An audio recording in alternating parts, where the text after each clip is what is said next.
Look, I'm here today and it's a wonderful day. I'm out at Trinity Beach. You can see behind me that there are people in the swimming enclosure. Another wonderful thing is I had my first Astra jab yesterday and next one in 12 weeks' time. So Cairns is a very different place to what we saw 12 months ago. And there's a spring in our step. There are people around, there are people visiting, people taking advantage of the federal government's contribution to airfares, the state government contribution to opening up our local economy. But there is one glaring problem, and the glaring problem is still this eradication policy that has been imposed by the state government. To see in our part of the world, half the people wandering around with masks on, the other half with masks off.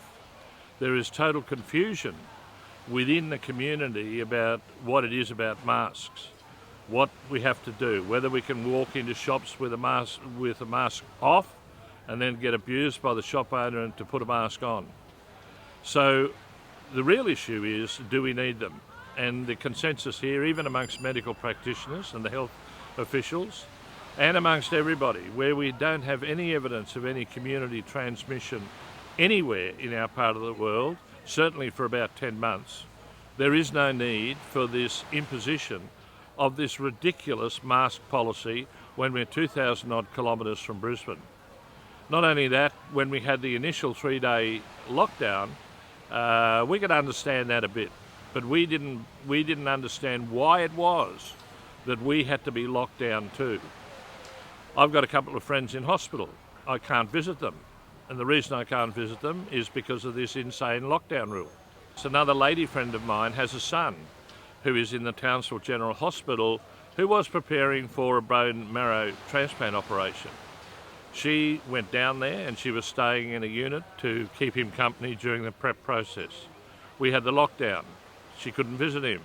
She had to come back to Cairns and await the end of the 14-day extended lockdown that we're currently under, which hopefully will be lifted in a few days' time.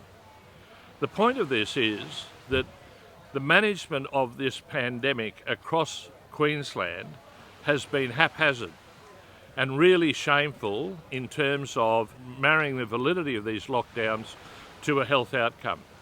We've got the ridiculous situation where all the communities up and down Cape York are subject to mask wearing protocols that are on the Queensland Government website, but in terms of community understanding of this, completely meaningless. It does the Queensland Government no good and no credit to their management of this, which I think is such a shame.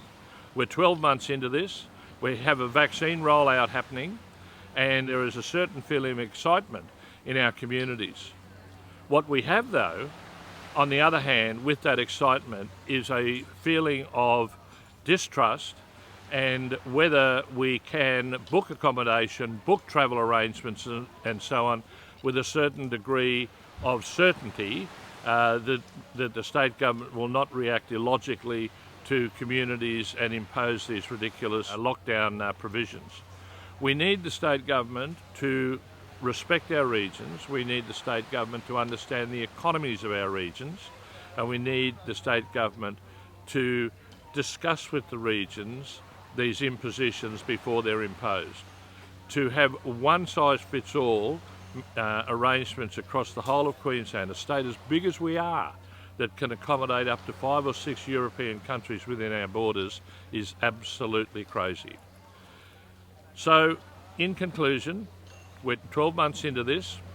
We hope that it will end sometime soon, and be assured of our community's resilience and be assured of our community's optimism as we move forward to recover our tourism industry. Thank you.